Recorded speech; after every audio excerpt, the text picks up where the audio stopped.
Average ఉంది. Movie super అన్న, super.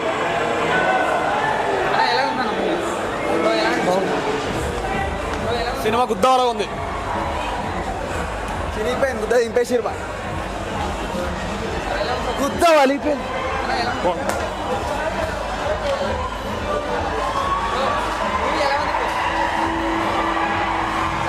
బాగుంది.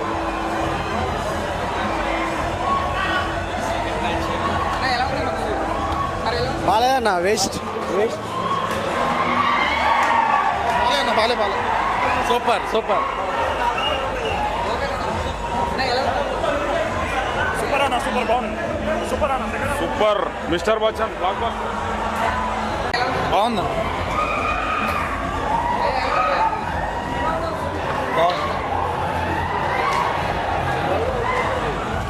రాచకం. Thank you Harishankar. సూపర్ అండి, బాగుంది.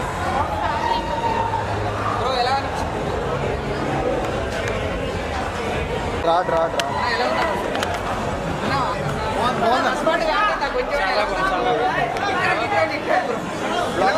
ఓకే అన్న, బాగుంది. Blockbuster. అవుతే యాక్టింగ్ వేరే లెవెల్. ముందు సినిమాల పైన ఈ సినిమాలో ఓన్లీ జస్ట్ హరీష్ శంకర్ ఒక లెవెల్లో చూపించాడు. సినిమా వేరే లెవెల్. సూపర్. గబ్బర్ సింగ్ తర్వాత ఇదే ఫుల్ కామెడీ బాగుంది. హీరో యాక్టింగ్ బాగుంది. Heroine acting highlight. ఓకే. బాగుంది, సినిమా బాగుంది. Heroine acting super duper. చాలా బాగుందండి, చాలా బాగుంది. చాలా బాగుంది. Super super.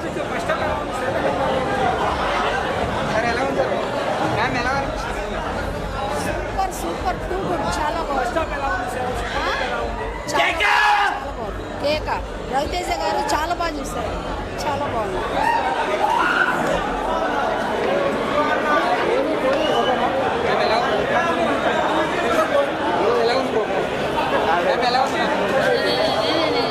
ఇది blockbuster movie. Good movie, good. Super ఉంది సినిమా, నైస్. బాగుంది cinema.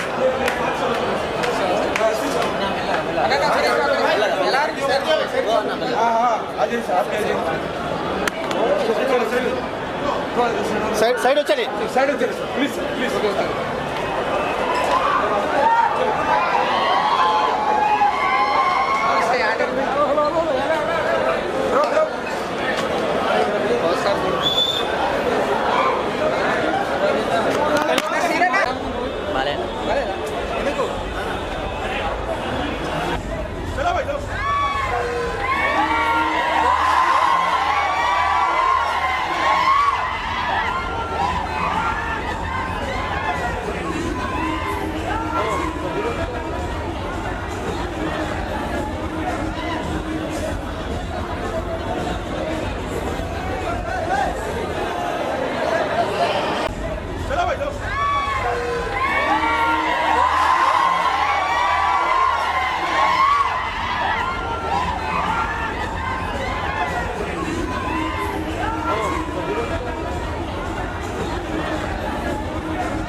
Sun, celebrating 20 years of excellence in education.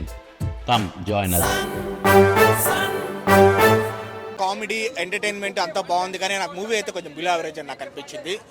So ఎందుకంటే హరీష్ శంకర్ గారు భాగ్యశ్రీ బోర్సే ఆ అమ్మాయిని చూపించిన పెట్టిన కాన్సన్ట్రేషను, ఆ అమ్మాయిని పెట్టిన ఒక 20% ఏమైనా కొంచెం కంటెంట్ స్క్రీన్ ప్లే ఎంగేజ్ చేసే విధానము ల్యాగ్ లేకుండా పెట్టింటే బాగుంటుంది నాకు అనిపించింది. ఒక అవుట్డేటెడ్ ఒక కమర్షియల్ ఎంటర్టైన్మెంట్ లాగా నాకు అనిపించింది. ఇప్పుడు మూవీ వచ్చేసి జస్ట్ ఒక బిలో యావరేజ్ అని నాకు అనిపించింది. బట్ స్టిల్ దీంట్లో నుంచి కూడా ఒక మంచి పాయింట్స్ మనం తీసుకోవచ్చు. రవితేజ గారి యాక్టింగ్ కావచ్చు, ఆయన డైలాగ్ డెలివరీ కావచ్చు, కావచ్చు, ఆయన ఎంటర్టైన్మెంట్ కావచ్చు, రవితేజ గారు అయితే పర్ఫెక్ట్గా ఇచ్చినారు. అండ్ సత్య కామెడీ బాగుంది. ప్రీ క్లైమాక్స్లో ఒక హీరో వస్తారనమాట. సో అది చెప్తే మళ్ళీ స్పాయిలర్ అవుతుంది. ఆ హీరో చేసిన ఫైట్ కావచ్చు, ఆయన డైలాగ్ డెలివరీ బాగుంది. కానీ స్క్రీన్ ప్లే కొంచెం లాగ్ అని నాకు అనిపించింది అనమాట. నేను ఒరిజినల్ చూడలేదు. ఒరిజినల్ చూడకున్నా కూడా నాకు ఇలా అనిపించింది నాకు వచ్చేసి. సో కాస్త లాగ్ అనిపించింది. అండ్ సెకండ్ హాఫ్ కూడా కొన్నిసార్లు అయితే పేషెన్స్ని టచ్ చేసే విధంగా అనిపించింది. ఏంట్రా బాబు పేషెన్స్ని టెస్ట్ చేస్తున్నారు, ఎప్పుడెప్పుడు కాస్త బయటకు వచ్చేస్తామా, ఒక 5 మినిట్స్ ముందే కూడా వచ్చేస్తాను. ఓవరాల్గా రవితేజ గారు అయితే చాలా బాగా చేస్తారు. కానీ బట్ మనం హానెస్ట్గా మాట్లాడుకోవాలి ఎవరి సినిమా అయితే కూడా. సో హరీష్ శంకర్ గారు ఇంకా బాగా చేసినట్టే బాగుండేది.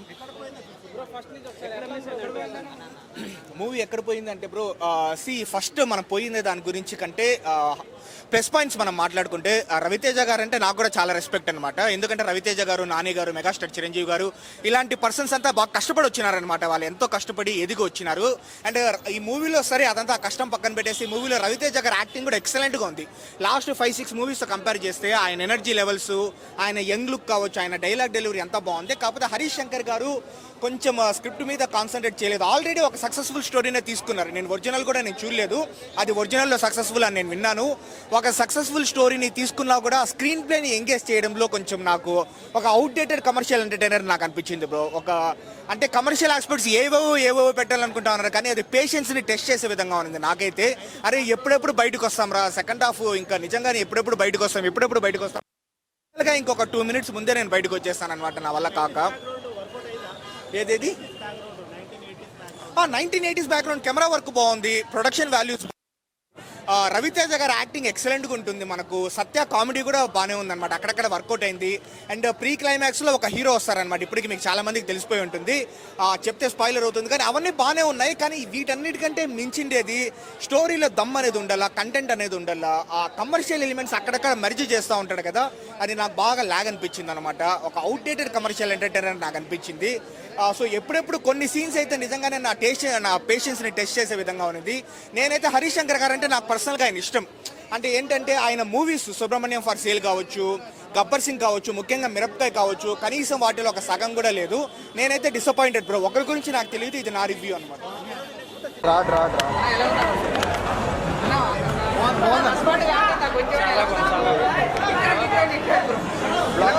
ఓకే అన్న,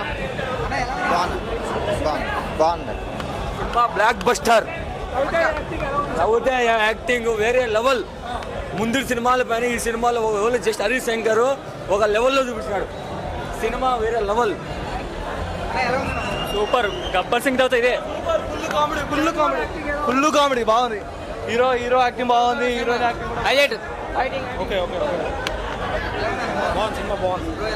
హీరోయిన్ యాక్టింగ్ సూపర్ డూపర్. చాలా బాగుందండి, చాలా బాగుంది.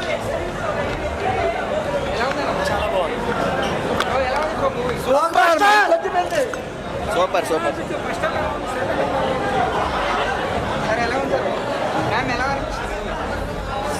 సూపర్ టూ గుడ్, చాలా బాగుంది.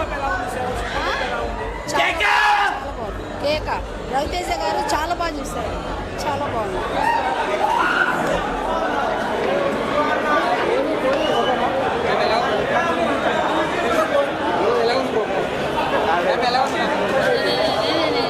ఇది బ్లాక్ బస్టర్ మూవీ.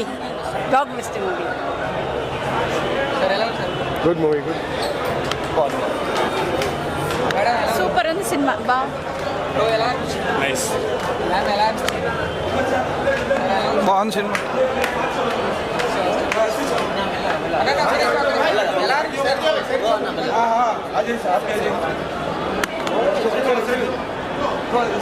సైడ్ వచ్చాలి ప్లీజ్.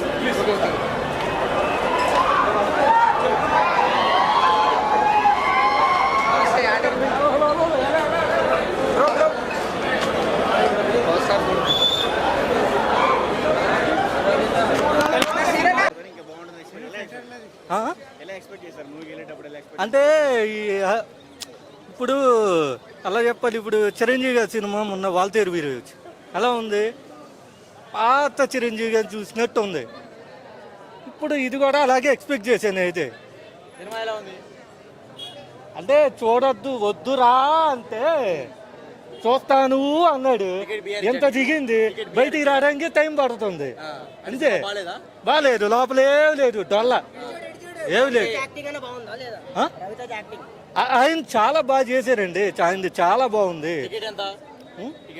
నేను ఇన్ఫ్లుయెన్సర్, మీడియా జీవి న్యూస్ తెలుగు అని యూట్యూబ్ ఛానల్ ద్వారా వచ్చి సో అంటే ఇది సినిమా ఎట్లా ఉంది ఓవరాల్ సాంగ్స్ బాగుంది సాంగ్స్ బాగుంది. One time watch, one time.